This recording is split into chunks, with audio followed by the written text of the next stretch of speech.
Graça e paz, queridos. Mais uma vez estamos juntos. Você deve estar pensando assim: como é que nós estamos juntos e estamos tão distantes? É que Paulo uma certa vez disse que é possível que nós estejamos longe no corpo, mas muito próximos no espírito. E é isso, estamos todos em Cristo Jesus. Louvamos a Deus porque a igreja de Jesus se reúne nesta manhã.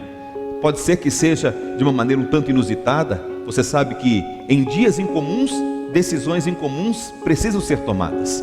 Glorificamos a Deus por esta oportunidade. Queremos louvar a Deus por podermos levar até você um momento de louvor e adoração, e junto com você elevarmos até a Deus a nossa palavra de gratidão e reconhecimento pelo seu cuidado e carinho. Por isso, queridos, vamos orar, vamos buscar a face do Senhor mais uma vez. Querido e amado Deus, te louvamos, te bendizemos, te somos gratos por esta oportunidade tão preciosa que o Senhor nos dá, de podermos juntos, ainda, Senhor, que espalhados por esta cidade, espalhados por este estado, país, por este mundo, nós todos possamos a uma só voz louvar e engrandecer o teu nome, em reconhecimento a tudo que tu és, a tudo aquilo que tu tens feito em nosso favor, em favor de todos aqueles a quem conhecemos, em favor deste mundo todo. Querido e amado Deus, permanece conosco para a glória do teu santo e precioso nome. Queridos, nós não poderíamos abrir mão de um período de adoração e de louvor. Por isso, eu gostaria de convidar a nossa irmã Milena, que tem tanto se prontificado, tem tanto se permitido ser usado como instrumento nas mãos de Deus, e desta vez não será diferente. Nós vamos cantar algumas canções e esperamos que você que aí está possa cantar juntamente conosco. Louvemos ao Senhor, bendigamos o seu santo nome. Aleluia. Louvado seja o teu nome, Deus, nesse momento, Pai.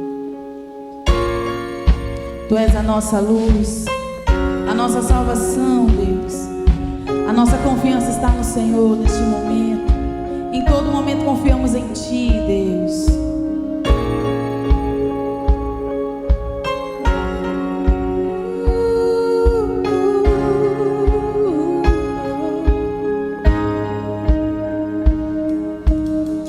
Tu és a minha luz, a minha salvação, e a Ti me renderei.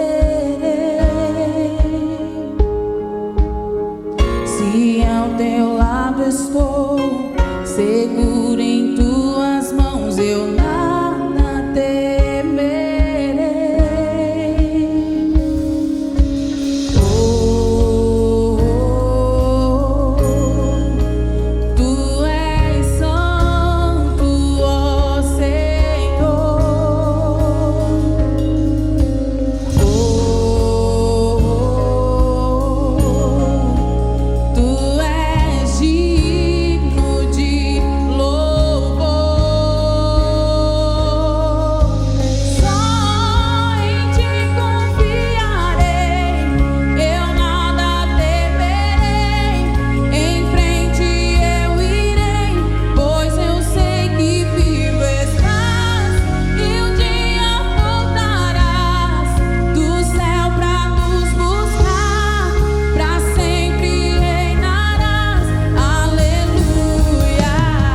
Obrigada, Deus. Obrigada, Jesus. Aleluia, Deus.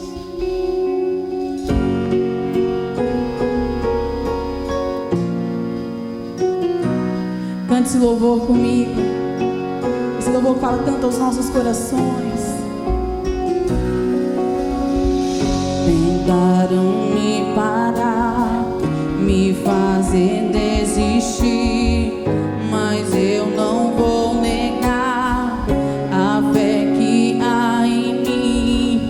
Eu tenho a missão, eu vou seguir Jesus, porque eu não abro mão do evangelho da cruz, mesmo que pedras venham contra mim e com palavras queiram me intimidar.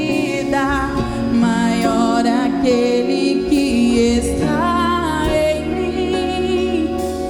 Oh, Jesus, sempre vou me levantar. Eu olho pra Jesus, pro amor de Deus na cruz. Eu clamo a papai, ó, vem com seu poder. Eu olho pra Jesus, pro amor de Deus na cruz. Nada pode parar o autor da vida.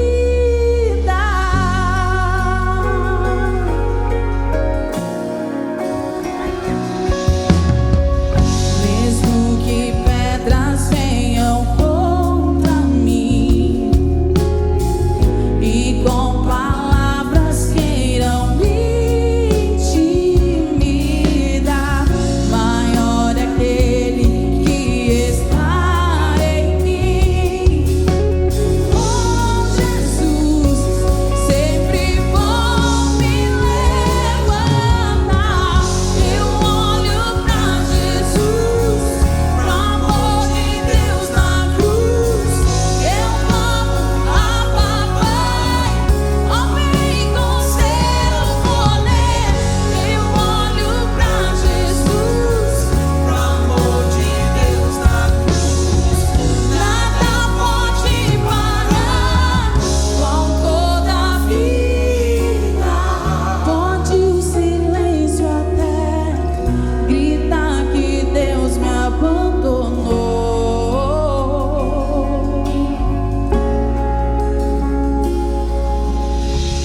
Eu vivo pela fé e tenho um Deus que estende a mão pra me levantar. Sei em quem eu tenho crido e que é poderoso pra fazer a lei. E essa é a hora.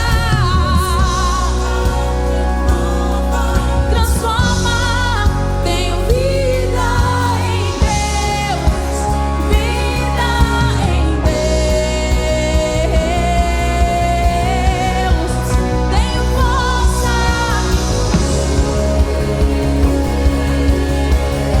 eu tenho esperança em Deus, tenho tudo.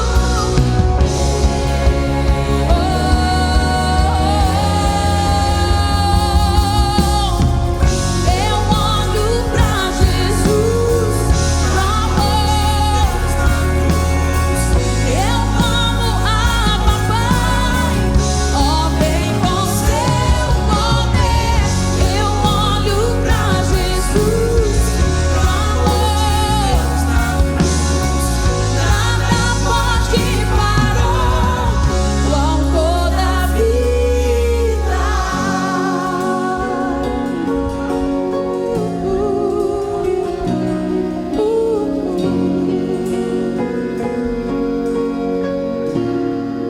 Aleluia, Deus. Nada, absolutamente nada pode parar o autor da vida. Estamos vivendo dias incomuns, e em dias incomuns exigem de nós também atitudes incomuns. Nós vamos também, nesse culto, nessa adoração a Deus, ministrar os nossos dízimos e as nossas ofertas. Você sabe, a obra do Senhor não para, não é um coronavírus que vai interromper a marcha triunfante da igreja de Jesus, e nós, com fidelidade, com alegria, com amor, com um coração grato a Deus, vamos devolver ao Senhor. E como você bem sabe, não é? Não vamos fazê-lo aqui na Igreja Batista da Paz propriamente dito, mas vamos fazê-lo através das nossas contas. Nós vamos colocar à sua disposição, e enquanto você aí faz a sua transferência eletrônica, nós louvamos a Deus, glorificamos a Deus, porque Ele é digno de honra, glória e louvor. Louvemos, continuemos a louvar. Mas antes que a gente possa cantar esta canção, eu gostaria de fazer mais uma oração. Você sabe que nesses tempos difíceis, muitas pessoas serão atingidas, financeiramente falando. Eu quero pedir que Deus nos guarde, que Deus nos proteja, que Deus coloque sobre nós o seu olhar de cuidado. Querido e amado Deus, em nome de Jesus, a Tua palavra diz que há uma diferença entre o que serve a Deus e o que não serve. A Tua palavra diz que é um sol que brilha constantemente sobre aqueles que servem a Deus, mas não dá a mesma, nem faculta a mesma promessa àqueles que não o servem. Por isso, ó Deus, te rogamos em nome de Jesus, proteja também, Senhor, as nossas finanças, proteja também, Senhor, a nossa vida financeira. Tu sabes que nós temos vários profissionais, nós temos, ó Deus, várias pessoas que dependem, ó Deus, desta sanidade financeira do nosso país. Oro pelo país, oro pelo estado, oro pela cidade, mas oro em especial pela vida de homens e mulheres que mesmo em meio às mais terríveis lutas permanecem fiéis ao Senhor em toda e qualquer circunstância e situação. Em nome de Jesus, que a Tua graça se demonstre mais uma vez derramada em abundância sobre todos nós. Em nome de Jesus, amém. Amém. Louvemos ao Senhor, bendigamos o seu santo nome. Vamos louvar ao Senhor.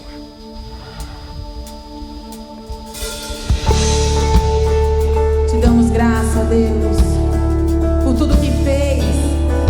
Dê graça, Senhor, por tudo que Ele fez, por tudo que Ele há de fazer nas nossas vidas. Obrigada, Senhor.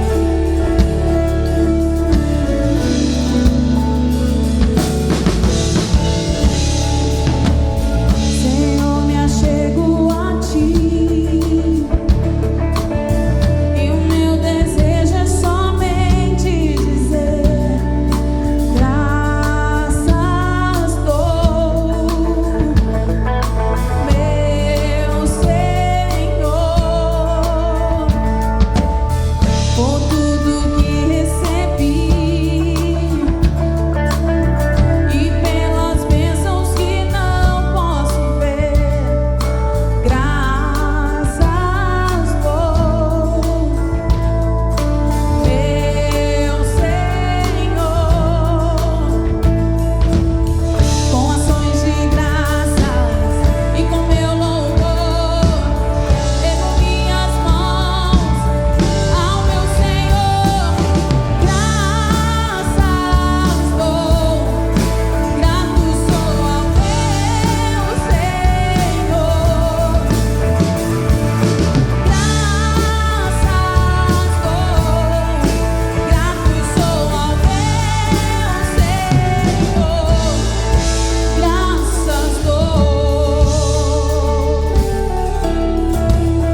Aleluia, graças dou. Há razões para você dar graças a Deus, há motivos em seu coração para agradecer ao Senhor? Creio piamente que sim. Você sabe que apesar de estarmos longe uns dos outros fisicamente, nada nos impede de orarmos pelos enfermos. A boa mão do Senhor nos alcançará onde quer que estejamos. Pode estar num hospital, pode estar numa unidade de terapia intensiva, pode estar numa unidade de pronto atendimento. Nós precisamos orar. O país está atravessando um momento muito delicado e nós precisamos orar. Precisamos orar pelos enfermos, mas orar também pelas autoridades sanitárias, orar por aqueles que estão na linha de frente, médicos, enfermeiros, técnicos, aqueles que cuidam da limpeza desses lugares onde as pessoas buscam auxílio e apoio para a cura física. Por isso eu quero convidar você a orar juntamente comigo. Querido e amado Deus, em nome do teu amado Filho Jesus, nós te rogamos e pedimos em favor, Senhor, da nossa nação. Quantos enfermos, Senhor, as autoridades dizem que a curva é uma curva ascendente, é uma curva, Senhor, que está apontando para cima, que muitos e muitos outros casos ainda hão de vir, ainda hão de testar positivo. Mas não há nenhuma curva tão ascendente que não possa ser parada pelas tuas mãos. Não há nenhuma curva tão ascendente, tão forte, tão vigorosa, que não possa ser detida por uma palavra de tua parte. Te louvamos, Senhor, te bendizemos pelo teu cuidado. Querido e amado Deus, em nome de Jesus, toca os enfermos agora, onde quer que eles estejam. O Senhor conhece o coronavírus como ninguém conhece. Uma universidade de São Paulo, em apenas uma semana, conseguiu delinear todo o DNA desse vírus, mas não consegue encontrar uma vacina adequada, uma vacina efetiva, objetivamente efetiva no que tange a barrá-lo. Mas o Senhor conhece o coronavírus como ninguém. O Senhor sabe como lidar com pandemias. O Senhor sabe como lidar, ó Deus, com esses eventos que terminam trazendo para o coração do homem e da mulher tanto medo, tanto temor. Ó Deus de bondade e misericórdia, a Ti nos achegamos, confiando de que a Tua boa mão permanece estendida em nossa direção. Ministra sobre nós também a Tua palavra, segundo a Sua imensa bondade e misericórdia. Eu quero agradecer a Deus por você estar onde você está, ouvindo o que está ouvindo. Deixa eu lhe dizer uma coisa. A Igreja Batista da Paz está com todas as suas atividades por hora suspensas. E eu digo isso de uma maneira assim ponderada. Eu quero colocar uma vírgula e não um ponto final. Nós todos somos igreja, mas nós que aqui estamos somos também Igreja Batista da Paz. E a Igreja Batista da Paz, como você pode bem observar e ver, não parou e não vai parar. O que parou, o que cessou por hora, são os nossos encontros. Que saudade da afetividade. Você não sente saudades de quando eu dizia para as pessoas assim: cumprimente uns aos outros? Você não sente saudade de quando a gente, às vezes até com um certo desânimo, cumprimentava assim, meio que não dá vontade de a gente apertar a mão, não dá vontade de a gente dar um abraço, dar um beijo? Eu quero louvar a Deus, porque em momentos como este, quando a ausência se estabelece, a gente começa a dar mais valor a gestos simples, como um aperte de mão, um abraço, um beijo.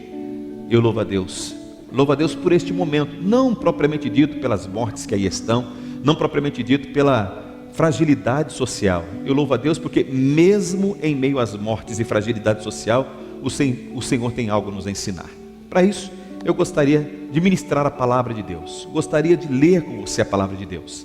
E eu sei que Deus tem uma palavra para mim, para você, para todos nós em tempos de crise. Vamos ouvir a palavra de Deus. Queridos, a palavra do Senhor é palavra oportuna para os nossos dias. Salmo de número 119, versículo 105, assim nos diz que a palavra de Deus é lâmpada para os nossos pés e luz para o nosso caminho. É ela quem nos direciona, é ela quem nos norteia, é ela quem nos orienta. E por causa da palavra de Deus é que nós temos mantido fé e esperança. Queridos, veja o que nos diz a palavra de Deus em Romanos, capítulo 15, versículo 4. Pois tudo que foi escrito no passado, foi escrito para nos ensinar, de forma que, por meio da perseverança e do bom ânimo procedente das Escrituras, mantenhamos a nossa esperança. Veja, Paulo está se referindo aos textos do Antigo Testamento e diz que tudo que foi escrito para o nosso ensino. Tudo que foi escrito a fim de que pudesse nos fazer manter ou de proporcionar em nós a manutenção da esperança. Eu quero me valer de um texto que está no Antigo Testamento. E veja o que nos diz 2 Crônicas, capítulo 32, versículo 1. A palavra do Senhor assim nos diz: depois de tudo o que Ezequias fez com tanta fidelidade, Senaqueribe, rei da Assíria, invadiu Judá.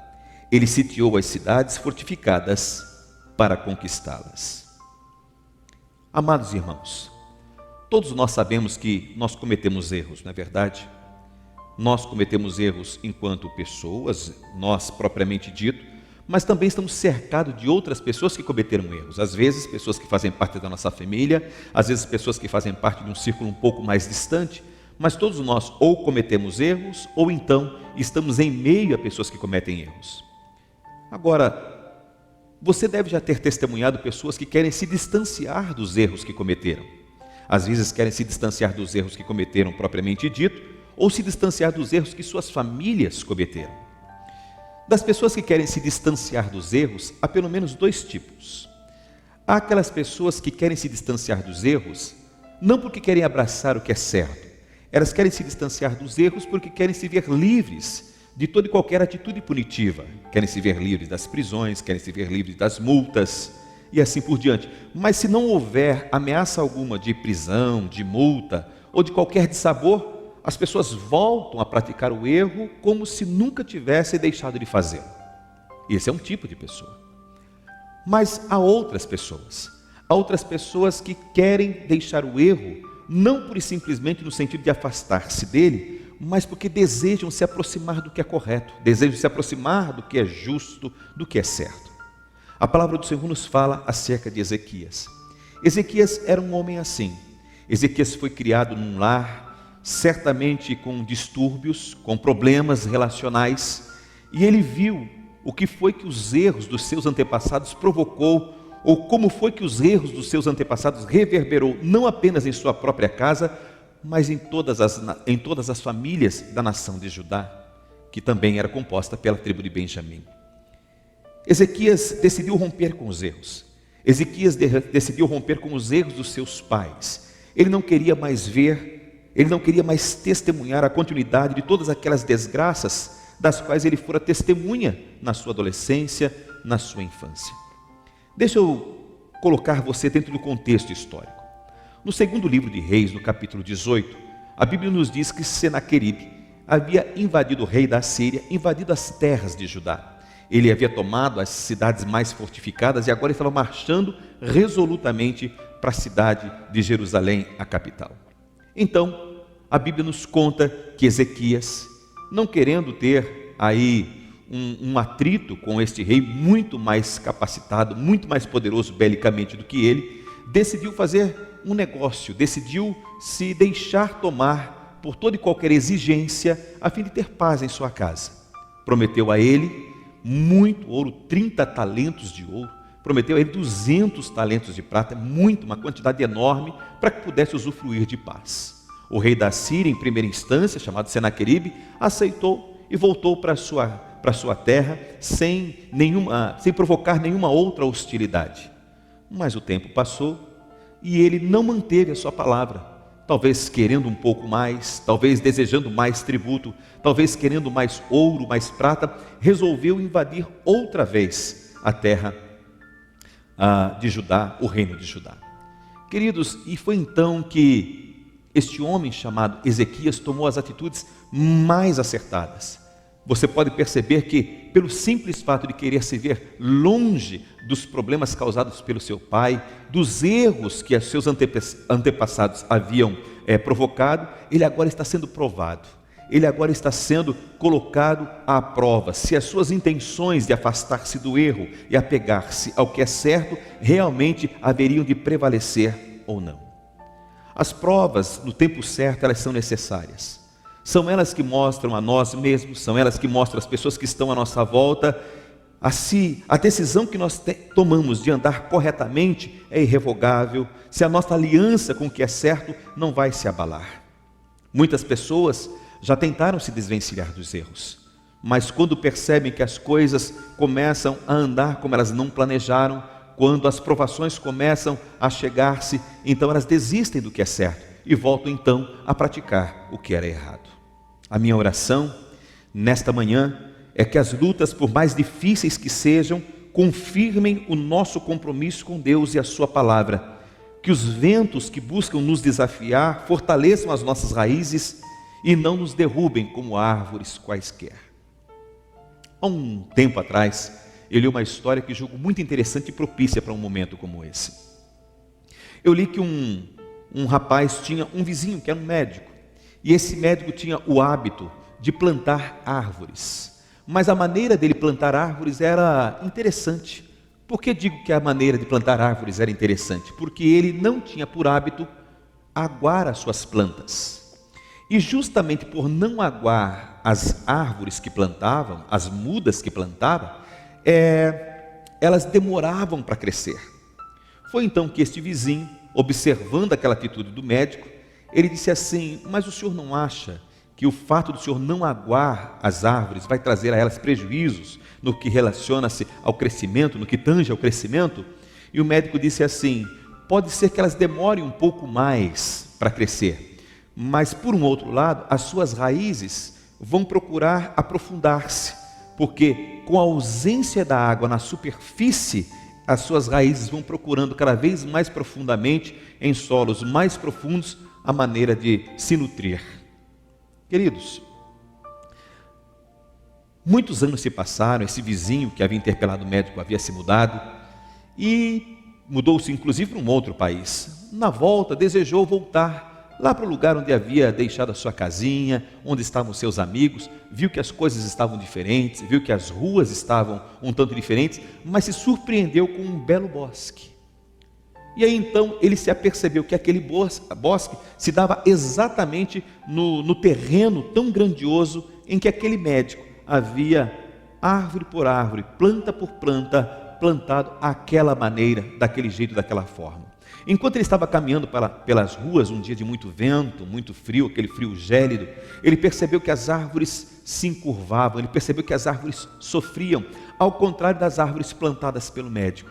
Foi então que ele se lembrou das palavras daquele médico, que as raízes sendo mais aprofundadas e não permanecendo à superfície, daria em tempos de calamidade, em tempos de vendavais fortes, mais sustentabilidade àquelas árvores.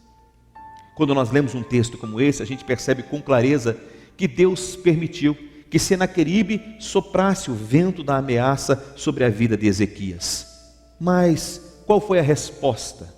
A resposta foi robustez espiritual. Vejam, o Senhor permitiu, mas não para que isso destruísse o seu ânimo, mas para fortalecer aquelas decisões que ele havia tomado de romper com o erro. Elas poderiam estar cada vez mais firmadas, cada vez mais fortalecidas. Foi esta a razão pela qual Deus permitiu que este vento de ameaça se abatesse sobre Judá, se abatesse sobre o reino de Ezequias. Pode ser que você também esteja passando por um momento assim. Talvez você esteja desejoso de romper com os erros do passado, talvez você queira romper com os erros familiares, e você sabe, os ventos de provação certamente virão. Talvez, diante desses problemas, você pense até assim: puxa, a minha vida antigamente parecia muito mais simples, parecia muito mais fácil.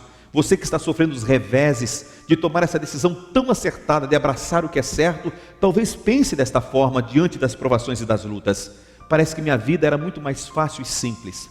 Mas você sabe, apenas parece. Esse Senaqueribe que tem desafiado a nossa casa, que tem desafiado as nossas finanças, esse Senaqueribe que tem ameaçado as nossas relações, que tem nos cercado, na verdade não tem poder e não vai nos derrotar. Muito pelo contrário, Deus vai usar a força desse mal, Deus vai usar a tônica dessa maldade para fortalecer as nossas raízes, visto que elas estão arraigadas em Cristo Jesus, o nosso Senhor. Em tempos como que estamos vivendo, quais seriam os conselhos que a palavra de Deus nos dá? O que é que nós podíamos aprender você consegue perceber? Senaqueribe estava impondo sobre Judá aquilo que o coronavírus tenta impor sobre a nação brasileira, sobre o mundo todo: temor, distanciamento, descrença, essa falta de fé, de esperança e de ânimo que vai como que num processo de metástase espalhando-se por todo o tecido social. Como é que a gente faz para lutar contra isso? Quais são as armas que Deus nos confere para a gente dizer não, basta? Primeiro, guarde bem isso: não deixe o manancial que Deus lhe concedeu à mercê, ao alcance dos seus adversários. Deus lhe deu condições, Deus lhe deu água em abundância, Deus colocou mananciais para o seu sustento bem próximo e ao alcance das suas mãos. Agora, em tempos tão difíceis como estamos atravessando e vivendo, nós não podemos deixar que esses mananciais estejam ao alcance dos nossos adversários. Se não, veja o que a palavra do Senhor nos diz. 2 Crônicas, capítulo 32, versículo 3, a palavra do Senhor nos diz: consultou seus oficiais e os comandantes do exército sobre a ideia de mandar fechar a passagem de água das fontes do lado de fora da cidade, e eles concordaram. Agora veja o que diz o versículo 4: por que deixar que os reis da Síria venham e encontrem toda essa água? Por que deixar à mercê dos nossos inimigos os nossos mananciais? Deixa eu lhe explicar uma coisa. Havia fora dos muros de Israel uma fonte da qual toda a cidade, havia fora dos muros de Jerusalém uma fonte da qual toda a cidade se alimentava. Era chamada fonte de Gihon, e esta fonte estava para o lado de fora dos muros. Ou seja, os inimigos vindo, por que deixar aquela fonte de águas para mantê-los, ao invés de trazê-las para dentro dos nossos muros e manter a nós e os nossos filhos e as nossas famílias? Foi então que eles resolveram tampar a fonte, foi então que eles resolveram fazer o muro ainda maior, cercando aquela fonte. Ou seja, a fonte que estava para além dos muros, agora está para dentro dos muros. Eu quero lhe fazer uma pergunta: quais são as fontes que Deus colocou na sua vida para que você pudesse delas usufruir? Há inúmeras fontes, mas me permita destacar pelo menos 3 nesta oportunidade. Primeiro, fonte emocional. Nos dizem que nós estamos vivendo, as nossas fontes emocionais precisam ser preservadas, não podem estar à mercê dos nossos inimigos, principalmente o inimigo do medo, da desesperança, da falta de fé. Deve ser protegida a fim de nós não adoecermos. Quando nós passamos por momentos de incerteza, tristeza, angústia, quando nós passamos por momentos de ansiedade, problemas afetivos, estresses, nosso organismo reage e geralmente nós sentimos uma baixa da nossa resistência. Queridos, agora é hora de nos fortalecermos no Senhor, mas lavando as nossas mãos, mantendo a higiene em dia, não nos expondo a lugares com grandes aglomerações. Agora é hora de protegermos, sim, as nossas fontes físicas, mas também as nossas fontes emocionais. Cuidado com o que você tem assistido. Nós temos nos mantido diante das mídias sociais, seja da televisão, seja do computador, seja do smartphone, durante horas a fios, sendo alimentados por notícias negativas, algumas delas verdadeiras, mas muitas e muitas delas sensacionalistas, e isso vai fazendo com que o nosso tônus, isso vai fazendo com que a nossa carga emocional vá sofrendo abalos. Não faça isso. Faz o seguinte: então, ao invés de ficar tanto tempo à frente da televisão, ao invés de ficar tanto tempo se alimentando de tantas coisas negativas, abra a palavra de Deus. É refúgio para a alma, é bálsamo para o coração. A palavra de Deus tem resposta para toda e qualquer angústia humana, para todo e qualquer problema que possa nos atingir e nos afligir. Por isso, preserve as suas emoções, guarde a sua capacidade sentimental. E guardá-la onde? Lendo a palavra de Deus, meditando na palavra de Deus, guardá-la sim em Cristo Jesus nosso Senhor. Há uma outra fonte, a fonte econômica. Essa fonte também deve ser protegida. Agora não é tempo de gastar de maneira irrefletida, de maneira irresponsável. Agora é tempo de nós pontuarmos, colocarmos no papel tudo aquilo que Deus nos deu, nós gastarmos com responsabilidade, pensarmos bem. Agora é hora de nós priorizarmos, fazermos uma lista de prioridades e saber o que é de extrema necessidade, e o que é supérfluo. Porque se nós gastarmos, se nós deixarmos que as nossas fontes sejam atacadas pelo inimigo do que é supérfluo, quando nós precisarmos das águas econômicas para abastecer as nossas casas, nós não as teremos. Qual é a fonte econômica da qual você tem se valido? Você vê que ela está sendo ameaçada? Ore ao Senhor, busque ao Senhor. Senhor, ajuda-me a preservar, e se por alguma razão ela for atingida, dá-me sabedoria, porque nos dias em que nós estamos vivendo, inteligência já não é mais suficiente. É preciso rogar dos mais altos céus sabedoria. Dê-nos, ó Deus, sabedoria. Agora eu quero lhe dizer e falar sobre uma terceira fonte que precisa ser protegida, até mesmo mais do que a fonte emocional e mais do que a fonte financeira. É a fonte espiritual. Por que a fonte espiritual precisa ser mantida e preservada mais do que as duas primeiras? Porque as duas primeiras dependem de uma sanidade espiritual, depende da nossa saúde espiritual, depende do modo como nós estamos nos relacionando para com o nosso Deus, com o nosso Senhor.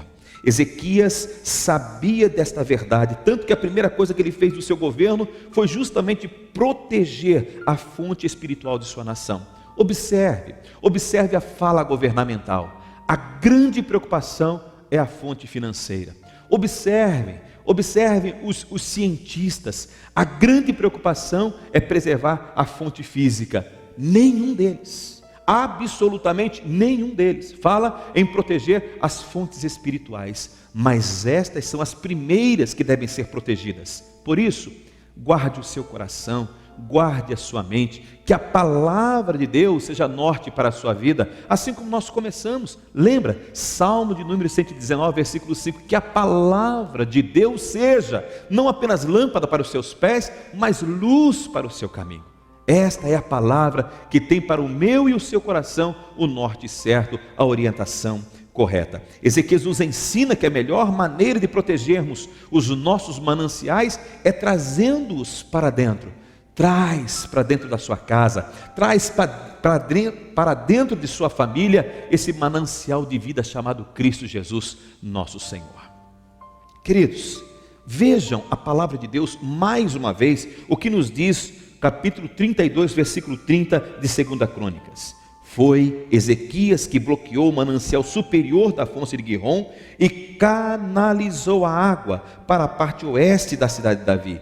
Ele foi bem sucedido em tudo o que se propôs a fazer. Meu querido irmão, minha querida irmã, se Ezequias tomou todo esse cuidado e foi bem sucedido, você e eu também o seremos, se à medida que agirmos como ele agiu, a boa mão do Senhor também se desdobrará sobre nós, como se desdobrou sobre a vida dele. Agora, eu gostaria de terminar dizendo que nós devemos fazer tudo o que estiver ao nosso alcance, tudo que estiver ao alcance de nossas mãos, sem deixar em hipótese alguma de depositarmos a nossa fé e a nossa confiança em Deus. Deixa eu lhe dizer como estava a cidade naqueles dias. Haviam rachaduras dos muros, as rachaduras foram todas tapadas.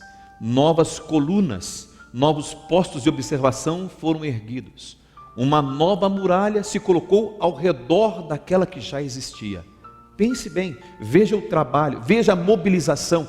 Casas foram destruídas para que o madeiramento pudesse ser usado. Veja, algumas coisas foram desmontadas para que um cerco, uma proteção maior pudesse ser estabelecida. Talvez esse seja o momento das nossas vidas. Nós abrimos mão de coisas que não precisamos tanto para nos salvaguardarmos em tempos de crise como aquele que nós estamos vivendo.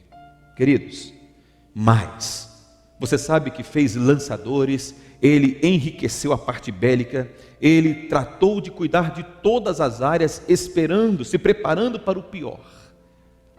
Mas nem por isso colocou a sua confiança nas armas, nem por isso colocou a sua confiança nos muros, nem por isso colocou a sua confiança na sua estratégia, na voz dos seus generais. a confiança deste homem permaneceu em Deus. Eu me lembro daquele texto que diz que uns confiam em carros, outros confiam em cavalos, mas nós faremos menção do nome do Senhor. Eu gostaria de terminar com um texto bíblico. Vejam o final dessa história. Vejam o que nos diz 2 Crônicas capítulo 32, do versículo 1 a seguir. Sede corajosos e fortes, não tenhais medo, nem fiqueis aterrorizados por causa do rei da Síria e por causa de toda a massa de gente que vem com eles. Me permitam aqui parafrasear. Sede corajosos e fortes, não tenhais medo, nem fiquei aterrorizados por causa desse vírus que vem e por causa de todo o desdobramento que com ele vem, pois conosco há mais do que os que estão com ele. Com ele há um braço de carne, com ele há uma violência epidêmica, mas conosco está Jeová, conosco está o nosso Deus, para nos ajudar e para travar as nossas batalhas. Queridos, se Deus poupou a Ezequias e a Jerusalém de toda aquela calamidade que destruiu várias nações ao redor, certamente Deus também há de poupar a mim, a você, a todos nós, a sua família, a minha família, se nós agirmos como Ezequias agiu, em hipótese alguma, deixando de buscar o socorro que vem de Deus. Eu quero louvar a Deus por essa oportunidade tão preciosa. Quero agradecer a Deus porque, por sua bondade e misericórdia, estamos e permaneceremos aqui. Confie no Senhor. Ontem, anteontem, eu estava em oração e tive uma percepção espiritual, em que as palavras de Jesus fortemente falaram ao meu coração, naquele texto que está em Marcos capítulo 6, versículo 34. Jesus, olhando para as multidões, teve compaixão delas, porque as viu como ovelhas que não têm pastor. Quando a gente olha para o mundo ao nosso redor, quando a gente olha para os nossos vizinhos, nós vemos pessoas desesperadas, desesperançadas, mas você e eu não podemos nos desesperar. Você e eu devemos manter-nos firmes, porque as pessoas mais desesperadas, as pessoas mais desesperançadas encontrarão em nós reflexo da face de Cristo Jesus, face esta que é capaz, com o seu olhar terno e amoroso, com as suas mãos gentis, de acalmar o coração de todo e qualquer homem ou mulher que nele deposita a sua confiança. Que Deus te abençoe, que Deus te guarde, que a boa e poderosa mão de Deus permaneça sobre você. Não desanime, não se deixe esmorecer por absolutamente nada. Desligue um pouco a sua televisão, desligue um pouco os seus canais de pessimismo e abra esta palavra. Leia. Eu estava comentando com alguns amigos, vejo as pessoas postando absolutamente tudo nas redes sociais, mas poucas pessoas imbuídas da oração e da leitura da palavra de Deus. Elas é que vão conferir a nós robustez em tempos de crise, em tempos de incertezas. Que Deus te abençoe e guarde, que nada lhe falte em tempo algum. Assim, permita-me orar por você, para que a gente termine esse momento de adoração, de louvor, de palavra, de ministração, e o seu coração permaneça abençoado. Querido e amado Deus, te louvamos, te bendizemos. Obrigado pelo teu cuidado para conosco. Renovamos mais uma vez para contigo, Deus, os nossos votos de fidelidade. Somos fiéis, ó Deus, quando estamos juntos, somos fiéis quando estamos separados. Queremos permanecer fiéis à tua palavra e aos teus propósitos. Ajuda-nos e fortaleça-nos segundo a imensidão da sua bondade e misericórdia. Que o grande amor de Deus, a graça que há em Cristo Jesus, a comunhão e a consolação do Espírito Santo seja sobre todos nós, não só hoje, mas para todos sempre. Amém, amém e amém. Que Deus abençoe e guarde, em nome de Jesus.